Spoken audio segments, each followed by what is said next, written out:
Vamos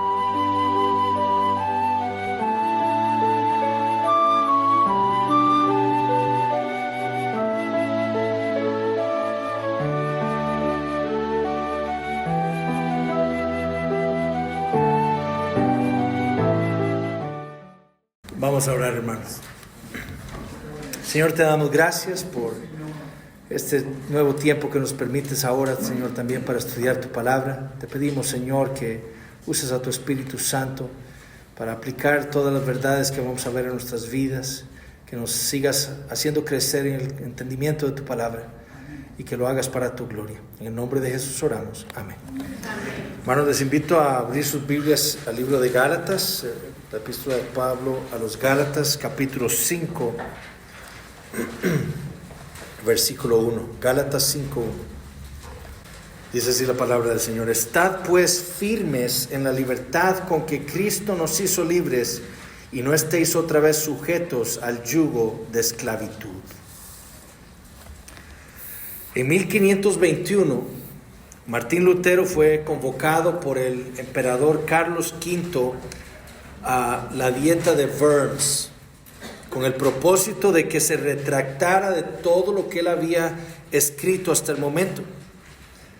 Fue después de unos días de constantes reuniones, ¿verdad?, con los enviados del Papa, con el emperador, exhortaciones, que Lutero no tuvo otra cosa más que hacer que decir esto: a menos que se me convenza mediante el testimonio de las Escrituras o por razones claras, pues no confío en el Papa ni en los concilios solamente, ya que es bien sabido que a menudo han errado y se han contradicho entre sí. Estoy sujeto a las Escrituras que he citado. Mi conciencia está cautiva a la palabra de Dios. No puedo ni quiero retractarme de nada, porque no es seguro ni correcto obrar contra la conciencia. Que Dios me ayude. Amén. Amén.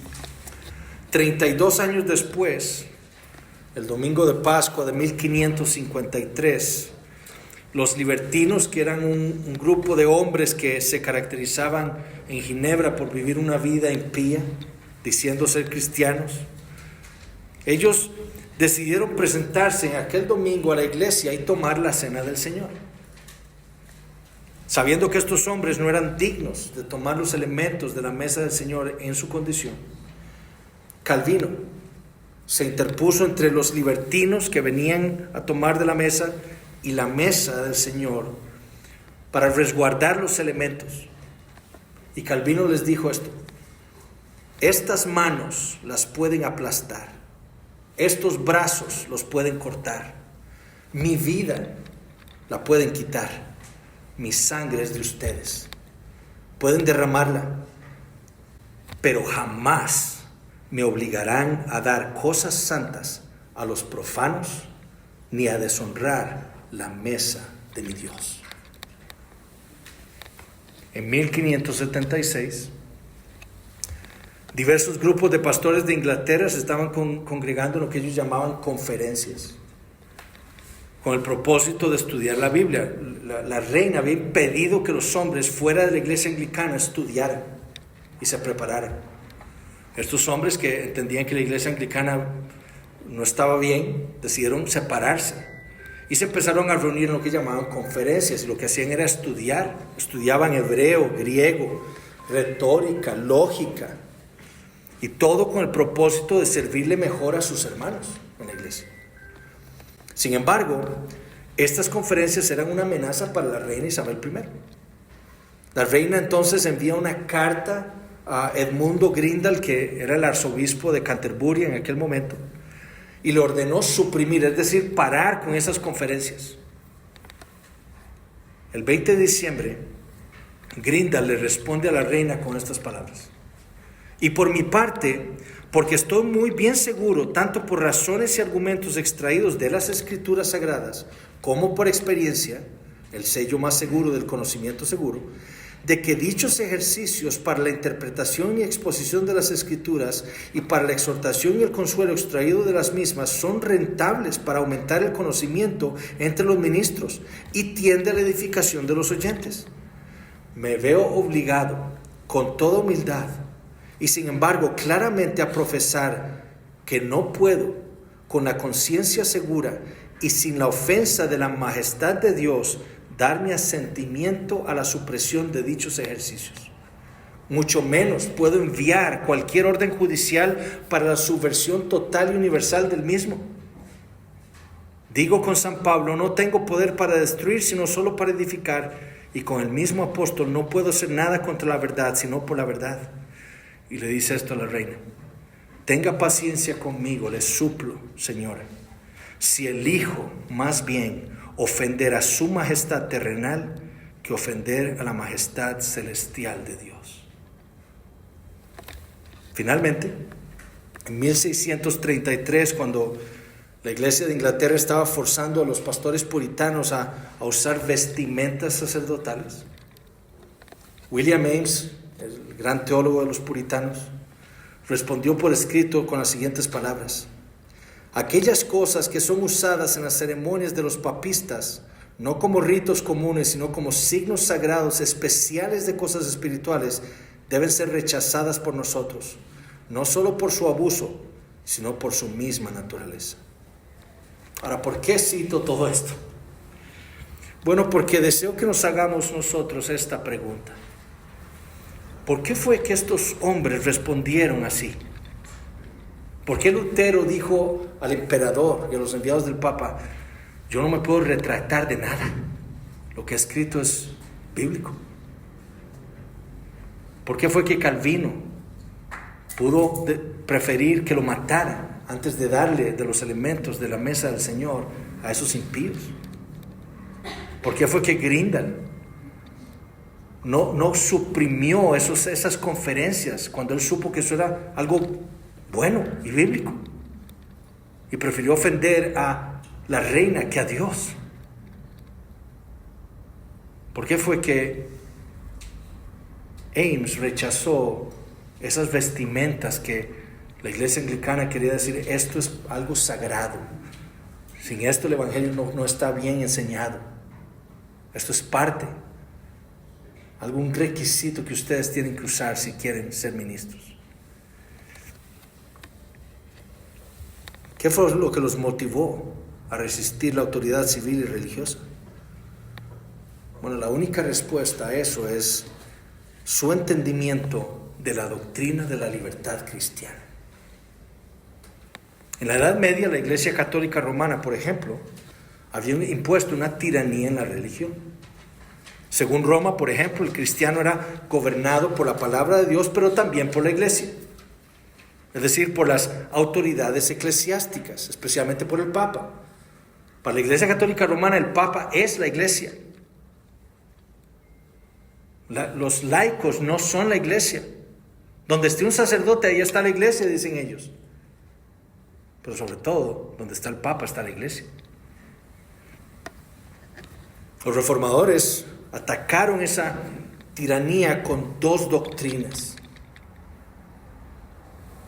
La primera fue la doctrina de la sola escritura, o solo la escritura.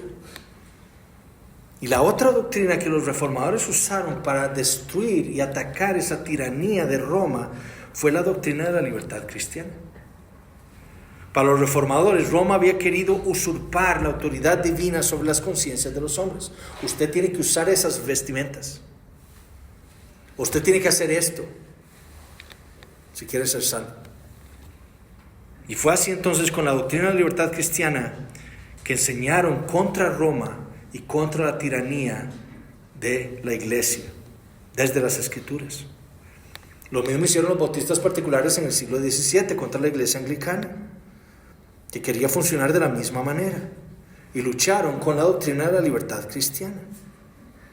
Thomas Boston, por ejemplo, un puritano, escribió lo siguiente: hay dos grandes cosas que Cristo le ha encargado a la iglesia. Primero, la fe cristiana. Segundo, la libertad cristiana. Y así como nosotros contendemos fervorosamente por la fe, como dijo el apóstol en Judas 3, asimismo contendemos fervorosamente por la libertad cristiana contra todos los opositores y socavadores de ella. Y luego cita Gálatas 5:1 y dice: manténganse firmes en la libertad con la que Cristo los ha hecho libres. Nuestra confesión de fe, o la confesión de fe que ustedes están estudiando, ¿verdad? La segunda confesión de Londres, de 1689, está dividida en 4 partes. La primera, que son lo que se conoce como los fundamentos, la doctrina de la Escritura, la doctrina de Dios. Luego la doctrina del pacto, que es los capítulos del 3 al 7. Luego la doctrina del 3 al 20. Y luego la doctrina de la vida cristiana, o la vida teocéntrica. ¿Y con qué doctrina empieza la doctrina de la vida cristiana? Capítulo 21, la libertad cristiana. La libertad cristiana es fundamental para que nosotros podamos vivir una vida cristiana que agrade a Dios. Es fundamental. Y eso es lo que quiero que veamos en esta mañana. Pero quiero que lo veamos viendo 3 cosas. Primero, viendo el fundamento de la libertad cristiana. Segundo, viendo la esencia de la libertad cristiana. Y finalmente, viendo los límites de la libertad cristiana. El fundamento, la esencia y los límites de la libertad cristiana. Entonces, veamos el fundamento de la libertad cristiana. La libertad cristiana entonces es algo precioso para el cristiano, es algo maravilloso. Ser libre es maravilloso. ¿A quién le gustaría ser un prisionero? A nadie, ¿verdad? La libertad es lo que nos gusta. Lean acerca de los sufrimientos que sufren aquellos que están encarcelados, ¿verdad? Están en esclavitud. Obviamente la libertad cristiana es algo infinitamente mayor, ¿verdad? Que estar libre de una prisión o de la esclavitud. Pero esa no es la razón básica por la cual esta doctrina es tan preciosa. La libertad cristiana es preciosa por lo que tuvo que ocurrir para que pudiéramos ser libres. 1 Corintios 15, 1 al 8 dice: además os declaro, hermanos, el evangelio que os he predicado, el cual también recibisteis, en el cual también perseveráis, por el cual asimismo, si retenéis la palabra que os he predicado, sois salvos, si no creísteis en vano. Porque primeramente os he enseñado lo que asimismo recibí, que Cristo murió por nuestros pecados conforme a las Escrituras, y que fue sepultado y que resucitó al 3er día conforme a las Escrituras, y que apareció a Cefas y después a los 12. Después apareció más de 500 hermanos a la vez, de los cuales muchos viven aún y otros ya duermen. Después apareció a Jacobo, después a todos los apóstoles, y al último de todos, como un abortivo, me apareció a mí. La libertad cristiana es uno de los logros del sacrificio de Cristo en favor de su pueblo. Cristo murió no solo para que pudiéramos ser perdonados del pecado, no solo para que pudiéramos ser justificados, no solo para que pudiéramos ser adoptados. Él murió para que pudiéramos ser libres. Eso fue lo que Pablo le recordó a los Gálatas. Estad pues firmes en la libertad con que Cristo nos hizo libres. Y como tal, entonces, siendo uno de los logros del sacrificio de Cristo, esta doctrina no solo está relacionada con la doctrina de la justificación, con la adopción, con la santificación, con la seguridad de salvación, con la adoración. La libertad cristiana, mis hermanos, es una de las bendiciones de la redención de Cristo. Fue comprada para nosotros por Cristo. Cristo compró para nosotros nuestra libertad cristiana. Somos libres. ¿Ven por qué debe ser tan defendida esta doctrina por parte de nosotros? ¿Ven por qué razón los reformadores y sus seguidores la defendieron hasta con sus propias vidas? Porque era parte importante de la doctrina del Evangelio. Sin la libertad cristiana, el Evangelio no es Evangelio. Porque ¿qué proclama el Evangelio? La libertad. La libertad. ¿Por qué serían buenas noticias aquellas noticias que nos dicen a nosotros que seguimos permaneciendo en nuestra esclavitud? No, el Evangelio es Evangelio porque promete libertad. Sin la doctrina de la libertad cristiana, entonces el Evangelio queda maniatado. Cristo fue a la cruz no solo para justificarnos, no solo para que pudiéramos ser adoptados por Dios, sino para que pudiéramos ser libres. Segundo, veamos la esencia de la libertad cristiana. Ahora, lo que quiero decir con esencia es en lo que consiste la libertad que Cristo ganó para nosotros. ¿Okay? O sea, ¿en qué consiste? ¿Cuál es el fundamento de la libertad cristiana? El sacrificio de Cristo. Ese es el fundamento. Cristo murió para hacernos libres. ¿Cuál es la esencia de la libertad cristiana? O sea, ¿en qué consiste la libertad cristiana? ¿De qué somos libres? Esa es la pregunta. Y lo que vemos en las Escrituras es lo siguiente. Son varias cosas en las que consiste la libertad cristiana. Primero, la libertad cristiana consiste en la libertad de la culpa del pecado. Somos libres de la culpa del pecado. Ya no somos culpables. Por lo tanto, ya no somos condenados. Ya no merecemos castigo. ¿Por qué? Porque ya somos libres de la culpa del pecado. Juan 8, 31 al 38. Escuchen. Dijo entonces Jesús a los judíos que habían creído en él: si vosotros permaneciereis en mi palabra, seréis verdaderamente mis discípulos, y conoceréis la verdad, y la verdad os hará libres. Le respondieron: linaje de Abraham somos, y jamás hemos sido esclavos de nadie. ¿Cómo dices tú seréis libres? Ven, la locura, ¿verdad? ¿Cómo que nunca fueron esclavos? 400 años fueron esclavos en Egipto. Y después fueron esclavos en Persia y en Siria y Babilonia. Múltiples veces fueron esclavos. Pero están tan ciegos y odian tanto a Cristo y su enseñanza que dicen: nunca hemos sido esclavos. ¿Por qué dices que seremos libres? Jesús les respondió: de cierto os digo que todo aquel que hace pecado, esclavos del pecado. Y el esclavo no queda en la casa para siempre, el Hijo sí queda para siempre. Así que si el Hijo os libertare, seréis verdaderamente libres. Sé que sois descendientes de Abraham, pero procuráis matarme, porque mi palabra no haya cabida en vosotros. Yo hablo lo que he visto cerca del Padre, y vosotros hacéis lo que habéis oído cerca de vuestro Padre. Y la pregunta ahí es: ¿quién es ese Padre? Es el diablo, ¿verdad? Le dice Jesús después. Pero entonces en lo que consiste la libertad cristiana es, en primer lugar, libres de la culpa del pecado. Imagínense que yo llego, agarro el carro del hermano y lo llevo por ahí, me salto un semáforo en rojo, llega el policía y me lleva al juez. Usted se brincó un alto, como decimos en Costa Rica. Usted es culpable, tiene que pagar, ¿verdad? Pero, ¿qué tal si alguien dice: no, hágame culpable a mí?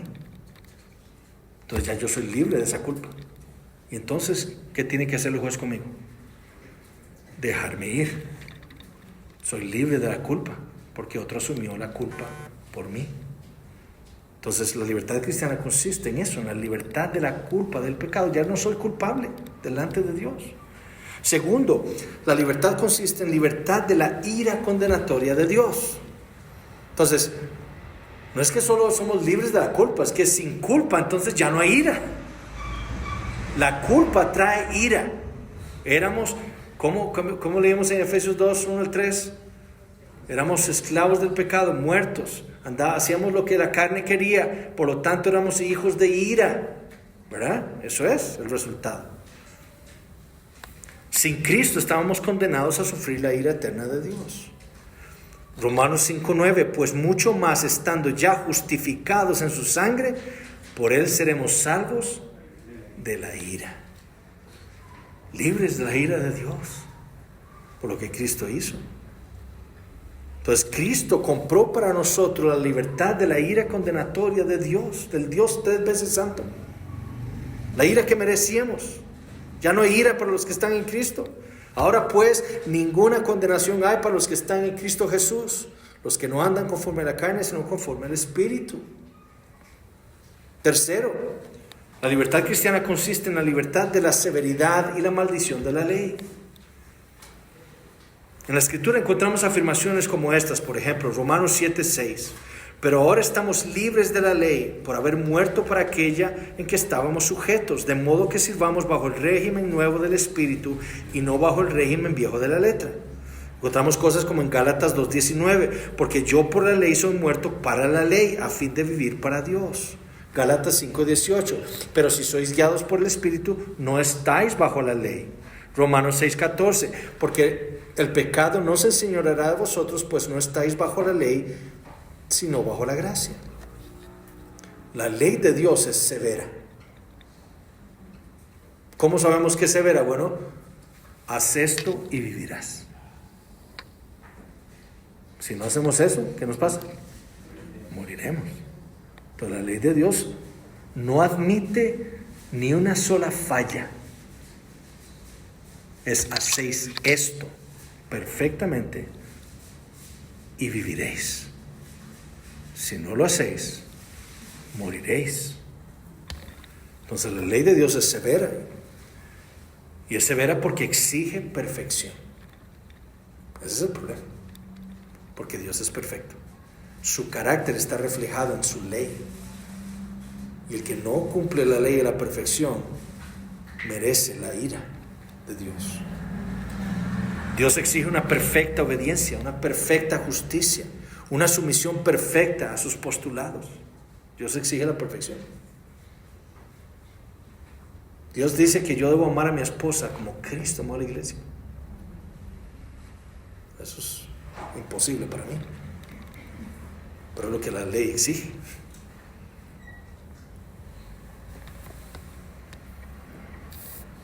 Bueno, Cristo vino para darnos por su muerte la libertad de la severidad de la ley. Porque ahora somos perfectos, obedecemos perfectamente. No. ¿Por qué estamos libres de la severidad de la ley? Por Cristo. Porque Él sí vivió una vida perfecta.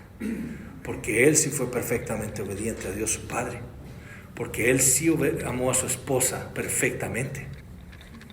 Y su justicia es ahora la mía, por la fe. A los ojos de Dios, yo cumplí, sin haber yo cumplido, sino que Cristo cumplió la ley por mí, en mi lugar. Cuarto, la libertad cristiana consiste en ser libres de este presente siglo malo. Esa frase, siglo malo, es obviamente una frase que Pablo usa en Gálatas 1:4, dice: Él, el cual, hablando de Cristo, se dio a sí mismo por nuestros pecados para librarnos, dice, del presente siglo malo. Entonces vemos que la muerte de Cristo también ocurrió para librarnos, libertarnos a nosotros del presente siglo malo, conforme a la voluntad de nuestro Dios y Padre. Y cuando Pablo habla del presente siglo malo, se está refiriendo a este sistema mundial, al mundo. ¿Okay? Ahora, cuando hablamos del mundo, podemos estar hablando del planeta Tierra, podemos estar hablando de la humanidad o de este sistema mundano pecaminoso en el que vivimos, ¿verdad? Algo espiritual, no material, del cual Satanás es su príncipe. Primera de Juan 5:19, sabemos que somos de Dios y el mundo entero está bajo el maligno, ¿verdad? Entonces, es ese sistema, es esa libertad que Cristo compró para nosotros. Porque antes sin Cristo estábamos nosotros en la carne. ¿Y qué hacíamos? Lo que el mundo quería. Lo que el mundo hacía, lo que nosotros hacíamos. ¿Por qué? Porque éramos esclavos de Satanás. Vivíamos bajo su dominio, seguíamos la corriente de este mundo, ¿verdad? Es decir, de este siglo malo. El doctor James Renihan dice: el mundo, o sea, este siglo malo, ya no puede reclamar al creyente como su ciudadano. Ya no somos ciudadanos de este mundo malo, porque somos ciudadanos ¿de qué? De la iglesia, del pueblo de Dios. Quinto, la libertad cristiana consiste en la libertad de la esclavitud de Satanás. Juan 12:31 dice que Satanás es el príncipe de este mundo. En Juan 8:44, ¿verdad? El Señor le dice: vosotros sois de vuestro padre el diablo, y los deseos de vuestro padre queréis hacer. Le dijo a los judíos, a los líderes. ¿Por qué? Porque querían matarlo a él. Él le dice: ustedes están haciendo lo que están haciendo porque ustedes son hijos no de Dios, del diablo, por su pecado. Entonces Cristo, por medio de su muerte, no solo derrotó a Satanás, sino que también le quitó su poder sobre nosotros. ¿Recuerdan cuando Jesús habla en los evangelios de que usa la ilustración del hombre fuerte, ¿verdad? Ese hombre fuerte que viene y entra a la casa, de ese hombre que viene a la casa del hombre fuerte, ¿verdad? Y le ata. ¿Y para qué lo ata? Para robarle, para despojarlo. ¿Quién es el hombre fuerte? Satanás. ¿Quién es el que viene y ata al hombre fuerte? ¿Qué implica? Primero, que él es más fuerte que el hombre fuerte, ¿verdad? Pero ese es Cristo. Él vino a este mundo y ató a Satanás, y lo que está haciendo en el presente es despojarlo de los suyos, robarle los que están bajo su dominio. Eso es lo que Cristo hace, y eso es lo que hizo. Él saqueó la casa de Satanás para salvar a su pueblo. Entonces ahora ya no le pertenecemos a Satanás, ya no estamos bajo su dominio, no somos sus esclavos, somos libres. Hemos pasado de una servidumbre terrible a una servidumbre maravillosa, que es ser siervos de Cristo, esclavos de Dios, ¿verdad? Sexto, la libertad cristiana también consiste en la libertad del dominio del pecado. Porque no solo teníamos el amo, que era el mundo, ¿verdad? Hacíamos lo que seguíamos la corriente de este mundo.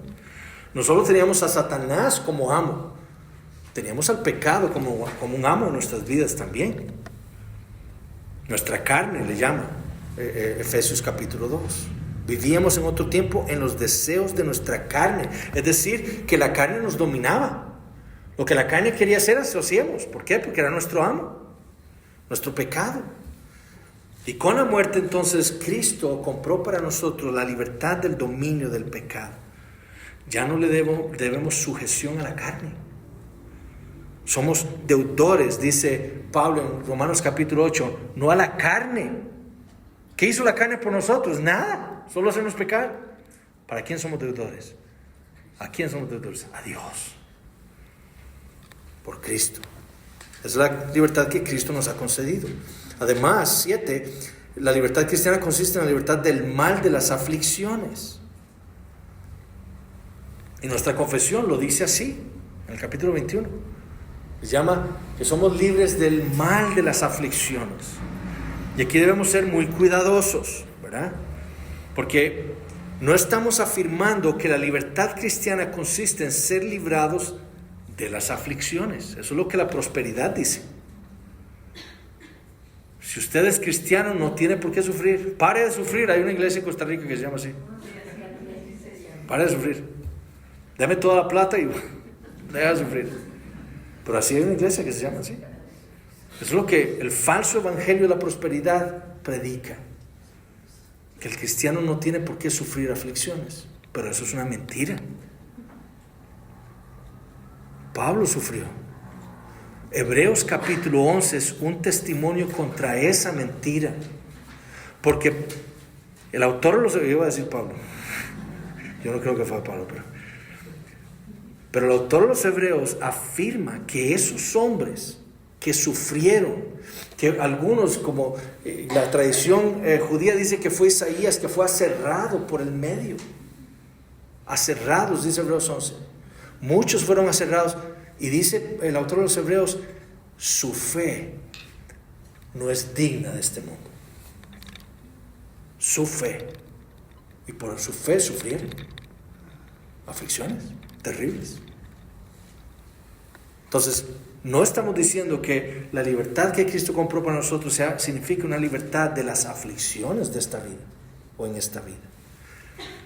Estamos afirmando que Cristo compró la libertad para nosotros del mal de las aflicciones. Es decir, que lo que la Biblia enseña es la realidad del sufrimiento del creyente. Todos vamos a sufrir. Por medio de muchas tribulaciones entremos en el reino de Dios, ¿verdad? En este presente siglo malo el creyente va a sufrir. ¿Por qué? Porque hay pecado. Lo mismo el incrédulo va a sufrir. La única diferencia es que el cristiano va a ser librado del mal de las aflicciones. Romanos 8:28.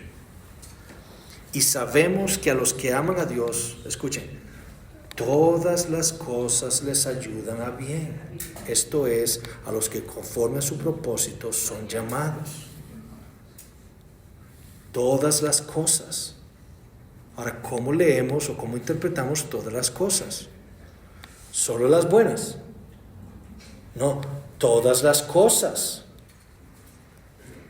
Buenas y malas que Dios trae a nuestras vidas. Todas las cosas les ayudan a bien a los que aman a Dios. Es decir, que las aflicciones, Dios en su soberanía las puede traer a nuestra vida. Enfermedades, cáncer, la muerte de nuestro cónyuge, la muerte de un hijo, cosas terribles. Hace unas semanas estábamos estudiando un libro con los varones en la iglesia y leíamos de la historia de Pedro, la historia de la iglesia, del testimonio de la iglesia de Pedro, y se nos dice que Pedro murió con su esposa, pero su esposa murió antes que él. Fue decapitada por los romanos. Y Pedro está ahí viendo a su esposa cómo la llevan para decapitarla. Y Pedro en su amor le dice: querida, recuerda al Señor. Pero imagínense lo que es ver a su esposa ser decapitada. Solo alguien con una muy buena teología puede soportar eso. Pero es una aflicción que podemos experimentar, que están experimentando ya, hermanos, cristianos en otros lugares del mundo. En Uganda, Nigeria, están asesinando cristianos. El otro día estaba viendo un video de una mujer con sus hijos, en donde están los musulmanes atacándola y golpeándola, y después los matan a todos. A sus hijos primero y después a ella. Todos los cristianos van a sufrir en esta vida y pueden sufrir cosas tan terribles como esas. Pero el cristiano, por lo que Cristo hizo en la cruz, por la libertad que Cristo compró para nosotros, va a ser librado del mal de esas aflicciones. En Apocalipsis 16 se nos dice a nosotros que cuando Cristo derrama las copas de la ira sobre los incrédulos, ellos se llenan de llagas y de enfermedades y cosas terribles. Ellos gritan, y ¿saben lo que hacen? Le gritan y blasfeman contra Dios. Y Apocalipsis 16 dice: y no se arrepintieron. Después de esas aflicciones, los incrédulos no se arrepienten. Esas aflicciones no fueron para su bien. Pero para el creyente, cuando Dios trae aflicciones a la vida de su pueblo, esas aflicciones lo que van a hacer es acercarlo más al Señor, humillarlos más, clamar más a Él. Eso es lo que hacen las aflicciones en la vida del cristiano. Pero mal nunca nos van a hacer. El cristiano permanecerá firme en su fe al Señor. Ahora, ese es el aspecto positivo de la libertad cristiana. Pero hay un aspecto negativo también de la libertad cristiana, es decir, que nosotros también somos librados de ciertas cosas que no nos van a tocar. Por ejemplo, el temor y el aguijón de la muerte. ¿Qué mayor aflicción que la muerte? ¿Verdad? ¿Quién no le teme a morir? Yo, hermanos, yo lucho con eso. Y no tanto por mí, por mi familia. Yo soy el único proveedor. Pero eso es falta de fe. Porque si yo me muero, yo sé que Dios lo tenía planeado. Que Dios fue el que me quitó la vida. Y que Él sabe lo que es mejor para mi familia. Entonces no debo dudar. ¿Por qué voy a temer? ¿Verdad? Pero es un temor que todo como hombre tenemos. El temor a la muerte. Los incrédulos también le temen a la muerte. ¿Verdad? Lo vimos hace unos años con el COVID. ¿Verdad? Cómo todos se metieron en las casas con temor a morirse, los incrédulos, ¿verdad? Sin embargo, para el creyente la muerte ya no es algo espantoso, ya no es algo que le debe producir temor. ¿Por qué? Porque ya no es algo que le va a perjudicar. La muerte para el creyente, mis hermanos, es la puerta para estar con el Señor. Eso es. Por eso es que Pedro pudo animar a su esposa. Le dijo: querida, recuerda al Señor. Si vas a morir ahorita, pero vas a abrir tus ojos con tu cabeza puesta. Bueno, no, en verdad no, pero en el futuro, en la gloria.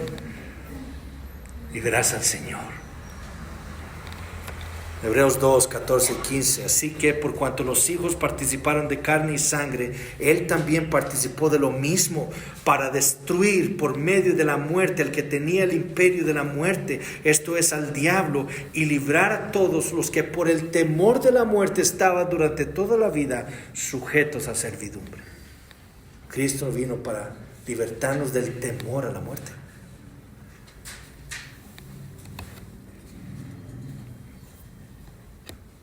También nos dio libertad de la victoria del sepulcro. Es decir, el sepulcro, mis hermanos, ya no es el lugar final del creyente. Jesús le dijo al ladrón al lado de él: este día estarás conmigo en el paraíso. Estarás conmigo en el paraíso.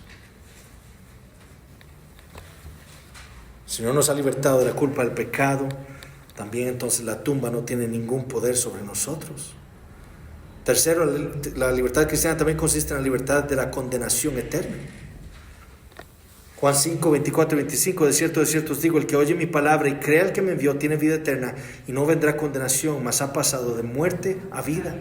De cierto os digo, viene la hora y ahora es cuando los muertos oirán la voz del Hijo de Dios y los que la oyeren vivirán.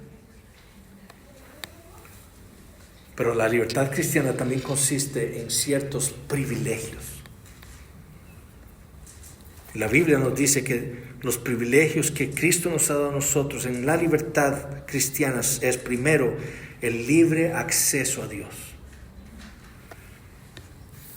Para John Owen, este es el mayor privilegio del Evangelio. Que los creyentes, dijo, en toda su adoración tengan la libertad, valentía y confianza para entrar delante de la presencia de Dios. ¿Y por qué es el mayor privilegio?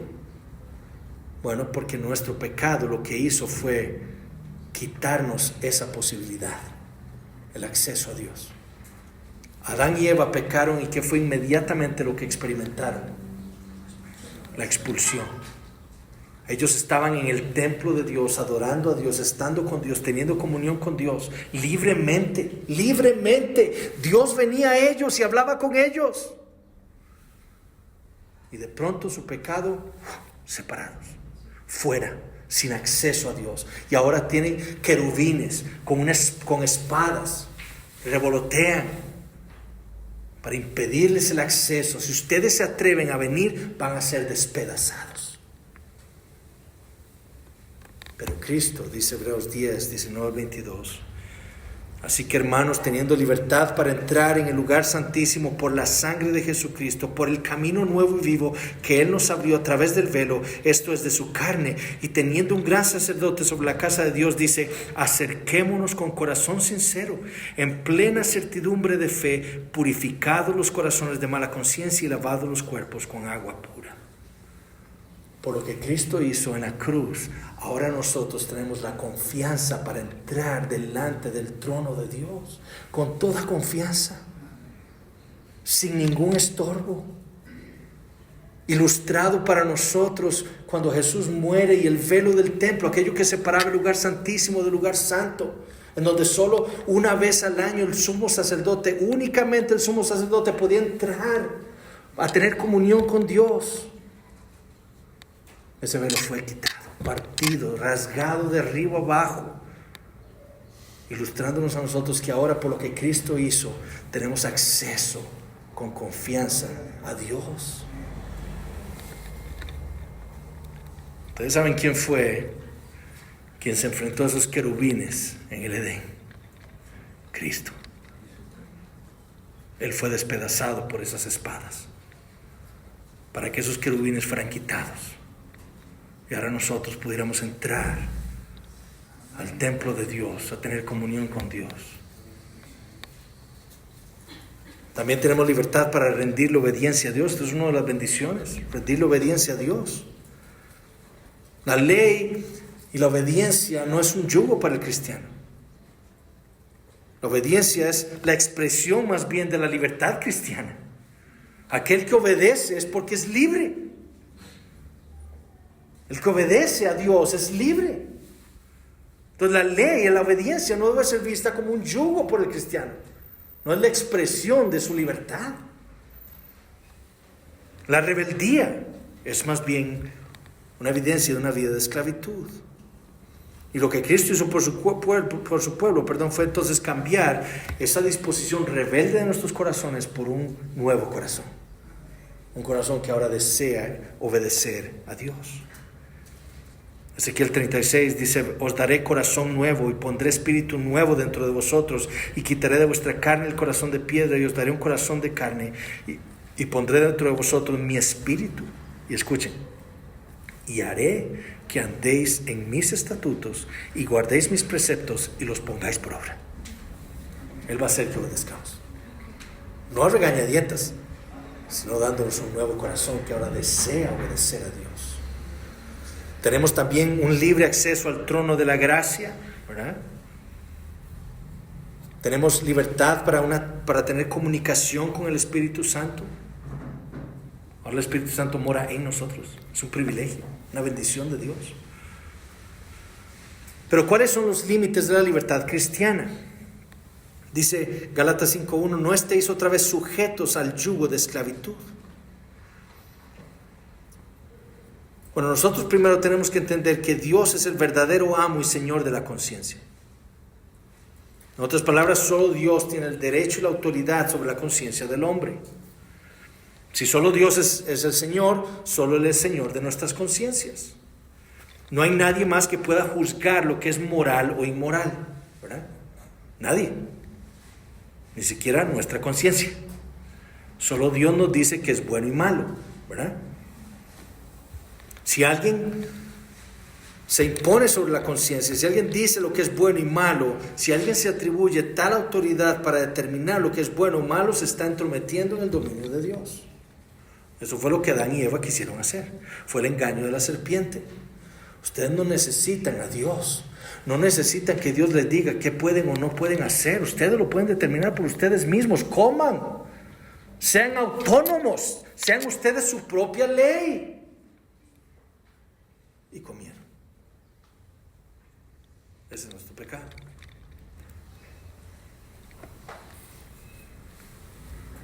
Dios es entonces el Señor de la conciencia. La conciencia es la esfera de su dominio. Ahora, ¿qué es la conciencia? Bueno, la conciencia, dijo Richard Mueller, un teólogo reformado, es la aplicación en acción de la cualidad innata de la mente que conoce la ley moral. Es decir, la conciencia es algo que Dios nos ha dado a nosotros para tener la capacidad de saber qué es bueno y qué es malo. Esa es la conciencia. Eso lo tenemos todos. Todos tenemos la ley en nuestros corazones. Y todos los hombres entonces se les ha dado una conciencia para que sepan qué es bueno y qué es malo. Porque es que un niño, cuando desobedece a su papá, se esconde. Porque tiene una conciencia. Y sabe que desobedecer a su papá es malo, es pecado. Pero entonces, si Dios es el Señor de la conciencia, ¿qué implica esto? Bueno, implica dos cosas. Uno, si Dios es el Señor de la conciencia, esto implica que Dios nos ha libertado de las doctrinas de hombres. Y también que Dios nos ha libertado de los mandamientos de hombres. Y doctrinas y mandamientos que sean contrarios a su palabra o que no estén contenidos en ella. Entonces, ninguna doctrina o mandamiento de hombres pueden atar las conciencias del creyente en su vida. Santiago 4:12 dice: no puede haber ningún otro dador de la ley. Solo hay uno, ¿quién es Dios? Entonces solo Dios puede decir y dice que es bueno y que es malo. No puede haber otro legislador, solo hay uno. Entonces no puede haber otro hombre que diga esto es malo y esto es bueno. No, solo Dios nos dice eso. Lo que hacemos nosotros es decir, Dios dice que esto es malo y Dios dice que esto es bueno. Pero eso es lo que hacemos nosotros, o lo que deberíamos hacer.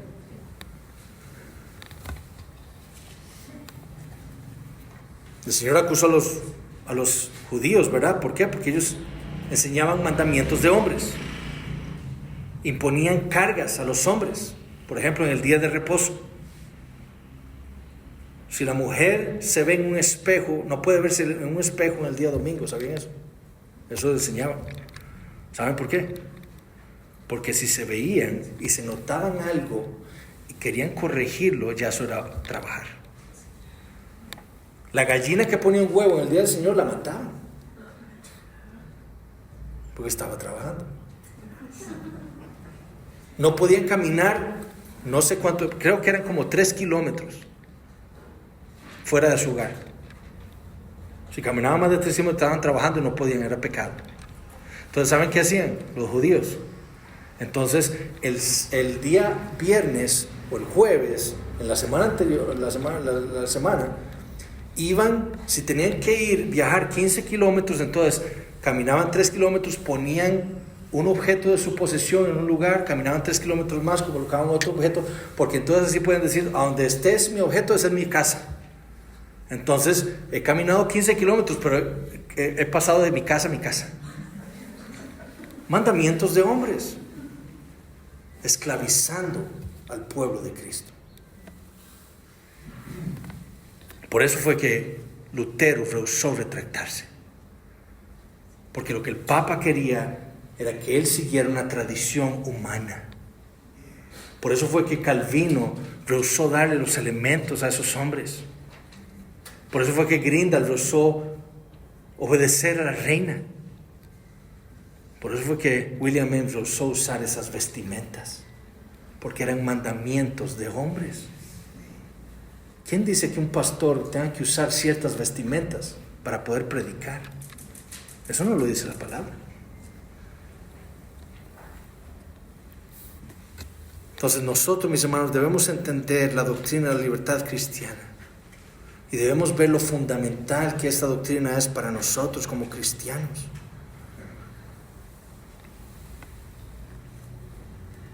La libertad cristiana puede pervertirse de dos cosas, de dos maneras. Por la tiranía o por lo que llamémosle ahora laxitud, pero es otro tipo de tiranía. Si usted es cristiano, no puede, póngale lo que usted quiera. Eso es lenguaje tiránico. Si usted es cristiano, no puede tomar gaseosas, Coca-Cola. Si usted es cristiano, no puede ir al cine. Si usted es cristiano, si usted es cristiana, no puede usar pantalones. Si usted es cristiano, no puede tomar vino. Si usted es cristiano, no puede comer cerdo.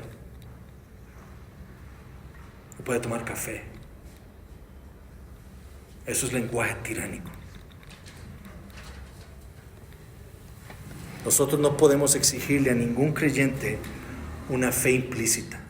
Una fe implícita es que él tiene que creer lo que yo le digo solo porque yo lo digo. Ningún creyente está atado a una fe implícita. Ningún creyente debe atarse a alguien que le diga eso. La fe del creyente la conciencia del creyente está atada a la palabra de Dios, nada más. Porque solo hay un dador de la ley, solo hay un legislador y ese es Dios. Solo hay uno que dice que es bueno y que es malo.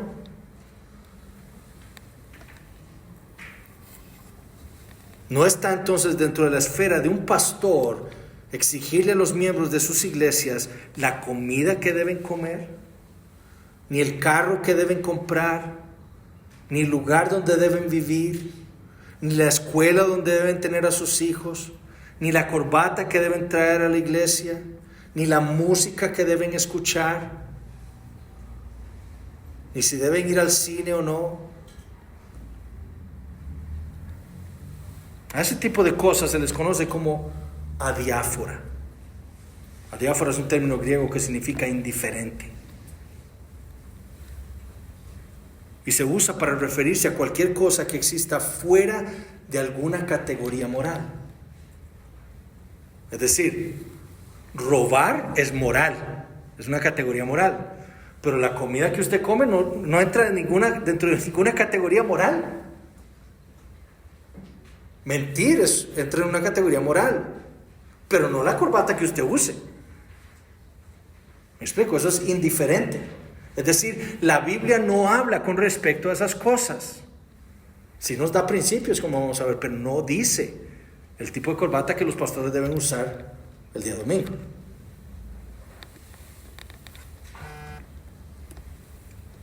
Son cosas entonces que no son ni ordenadas ni prohibidas en las Escrituras. Y entonces todo creyente tiene la libertad para aplicar y practicar ese tipo de cosas en su vida. Él es libre para disfrutar de esas cosas que Dios le ha dado. Por lo tanto, entonces nosotros estaríamos actuando como tiranos cuando le prohibimos u obligamos a un hermano a hacer algo así. Si usted es cristiano, no puede tener a sus hijos en la escuela pública, por ejemplo. Y entonces ya le estamos diciendo, usted no es cristiano. ¿Dónde dice la Biblia que los papás no pueden tener a sus hijos en una escuela pública? ¿Dónde dice que eso es pecado? Sí, de nuevo, hay principios, ¿verdad? Hay principios. El padre está obligado a instruir a sus hijos, ¿verdad? Pero ¿qué pasa, por ejemplo, en Costa Rica, donde es prohibido la escuela en casa? ¿Qué hacen los padres? Donde solo tienen dos opciones nada más, o la escuela pública o la escuela privada, y la escuela privada es carísima. ¿Qué hace entonces un padre? Le decimos que no es cristiano si lo pone en la escuela pública.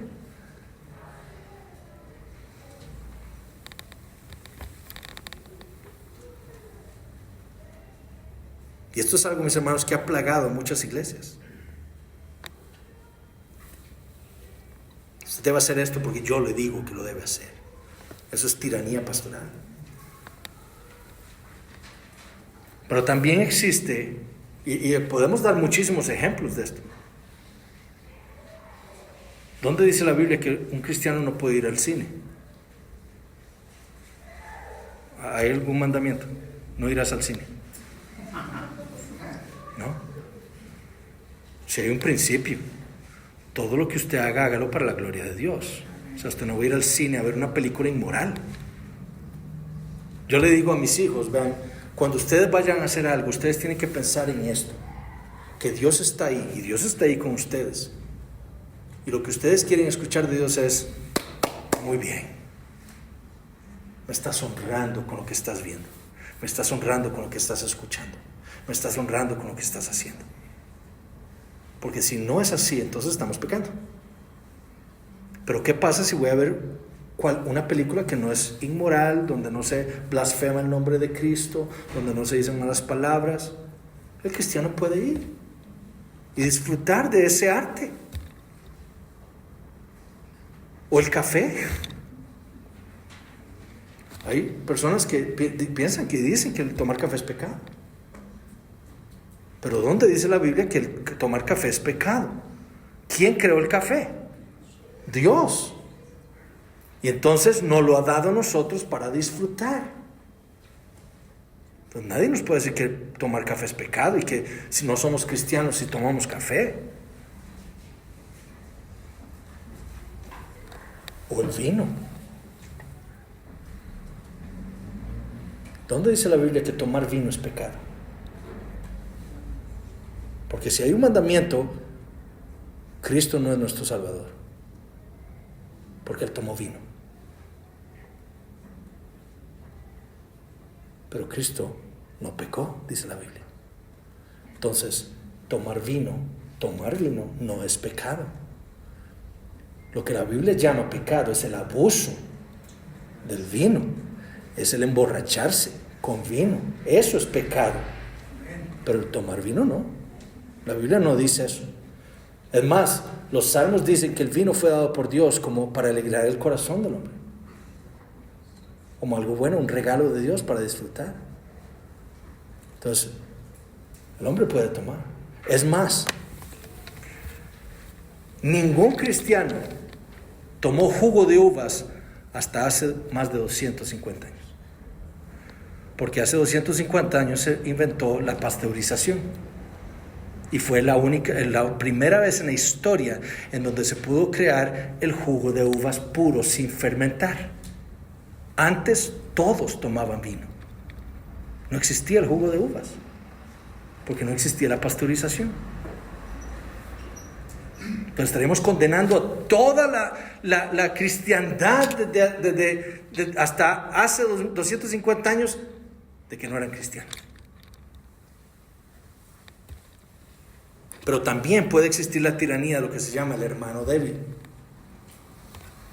Y esto ocurre cuando un hermano inmaduro en la iglesia intenta imponer sus creencias o sus prácticas a la iglesia o a algún hermano.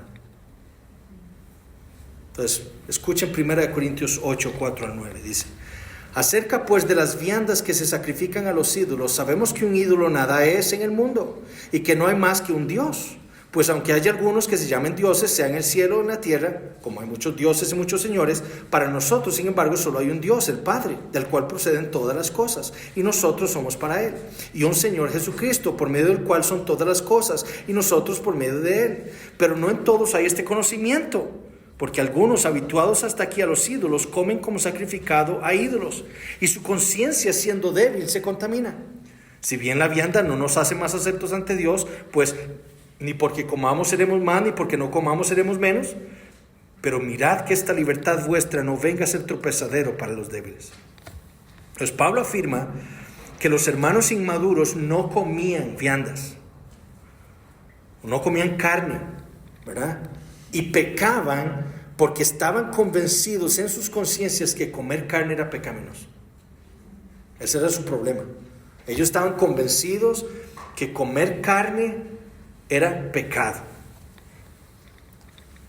Pero ellos lo hacían o no comían carne por falta de conocimiento, dice Pablo. No está en ellos este conocimiento. ¿Cuál conocimiento? Bueno, el conocimiento primero de que los ídolos no existen. Existen otros dioses. Existe Baal. Existe Moloch. Y los paganos le hicieron sacrificios. Y era porque existían. No existen. Solo hay un Dios. Solo hay un Dios. Entonces, en los inmaduros, en los débiles en la fe, no hay este conocimiento. Ellos piensan que hay ídolos, a los que los hombres les sacrifican cosas, animales.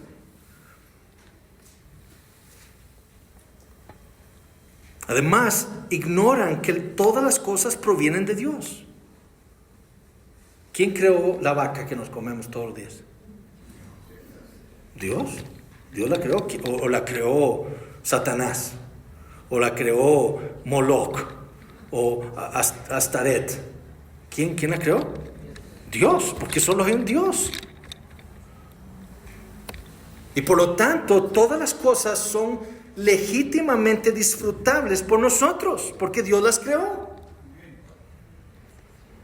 Ese es el conocimiento que los hermanos maduros en la fe tienen. Hermanos, yo podría estar en Corinto, o pongamos a Pablo, no me voy a poner a mí, pero pongamos a Pablo. Pablo podía estar en Corinto y ver que ese filete se lo estaban ofreciendo a un ídolo, y él decir: ven, tráigalo por acá, y comérselo con todo gusto. ¿Por qué? Porque él sabía, eso es una falsedad. Quien hizo esa vaca fue Dios, y yo puedo comer de esa vaca porque Dios me lo dio, y yo, gracias Dios por este alimento. Eso sabía Pablo. El problema de los hermanos débiles, que no tenían ese conocimiento. Entonces ellos estaban atormentados en sus conciencias, porque ellos venían del paganismo, en donde ellos mismos ofrecieron animales a los ídolos.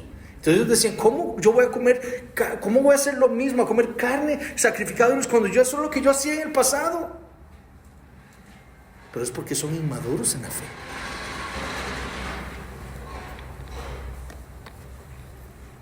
Pero noten lo que dice Pablo: pero mirad que esta libertad vuestra no venga a ser tropezadero. Es decir, los hermanos maduros tienen esa libertad porque tienen madurez espiritual. Pero esa libertad que tienen no debe ser un tropezadero para los débiles. Es decir, los hermanos maduros en una iglesia local deben velar para que sus hermanos débiles en la fe crezcan en la fe. Crezcan en la fe. Pero nunca ofenderlos. Entonces, por ejemplo, una vez invité a unas visitas a mi casa para cenar y iba a abrir una botella de vino. Pero lo primero que hice fue decirle: hermanos, ¿ustedes tienen algún problema con el vino? Porque si tenía problema, Coca-Cola. Pero si no tenían problema, podíamos disfrutar de eso, porque yo no quería herir las conciencias de ellos. Eso es lo que hace un hermano maduro, por la debilidad del hermano. Ahora, yo no dejo al hermano débil ahí. Mi interés por él es que él crezca en la fe. Entonces, involucrarme en su vida y enseñarle la libertad que Cristo ha comprado para nosotros. Él también ha sido libertado y puede ser libertado de esas cosas para disfrutar las cosas que Dios le dio. Pero, por ejemplo, ¿qué pasa si una iglesia local llega al convencimiento, como llegó mi iglesia? Nosotros por muchísimos años celebramos la cena del Señor con jugo de uvas. Pero en la reforma que el Señor trajo a nuestra iglesia, llegamos al convencimiento de los pastores de que Cristo ordenó vino y pan, no jugo de uvas. Primero porque no existía. Entonces, si nosotros queremos ser fieles al Señor, si queremos ser obedientes a su palabra, deberíamos usar vino y pan. Entonces, ¿qué hicimos? Bueno, lo primero que hicimos fue estudiar entre nosotros los pastores, que era lo que dice la Biblia. Los 3 estábamos convencidos, los 4 en ese momento estábamos convencidos de que era vino y pan. Y entonces enseñamos a la iglesia, le mostramos a la iglesia lo que la palabra de Dios dice. Por un mes recibimos preguntas de los hermanos, después las contestamos. Cuando toda duda fue aclarada, hicimos el cambio. Ya las conciencias de los hermanos informadas por la palabra del Señor. Entonces cambiamos de jugo de uvas a vino. Pero unos años después, alguien que estaba solicitando membresía en la iglesia, le estaba costando el hecho de que nosotros celebráramos la cena con vino. Porque él decía: pastores, toda mi vida le enseñé a mi hijo que tomar vino es pecado. Entonces él tenía un problema de su conciencia. Pero la pregunta era, ¿ese hermano débil podía imponerle a la iglesia entonces su entendimiento de la cena del Señor y hacer que la iglesia cambiara? No. Él no tiene el derecho, porque es algo que la iglesia está convencida de la palabra de Dios. Y si la iglesia cambia, viola su conciencia y peca. Porque todo lo que no se hace, ¿verdad? Sabiendo, con entendimiento, es pecado. Entonces, ¿qué hicimos con el hermano? Lo instruimos. Y le mostramos al hermano que el vino no es pecado, es un regalo de Dios para disfrutar por los hombres. Y entonces más bien le dijimos: hermano, lo que usted tiene que hacer es decirle a su hijo: me equivoqué. Tomar vino no es pecado, el vino no es pecaminoso. Muchos son como gnósticos. Ustedes saben que los gnósticos pensaban que lo material es malo y que solamente lo espiritual es bueno, ¿verdad? Entonces ellos decían: no, por eso el cuerpo es malo, ¿verdad? Muchos son gnósticos. Piensan que las cosas en sí son malas, que lo material es malo. ¿Quién dice? Dios creó el mundo material y todo es bueno. Entonces, ¿qué hay que hacer con los hermanos débiles? Instruirlos. ¿Por qué? Porque la libertad que Cristo compró para nosotros es fundamental para la vida cristiana. Una iglesia no se puede dejar esclavizar por el hermano débil, así como tampoco puede dejarse esclavizar por un tirano. Quien nos gobierna es nuestro Dios por medio de su palabra. Nuestras conciencias deben estar atadas únicamente a ella. Vamos a orar. Padre Celestial, te damos gracias por tu palabra.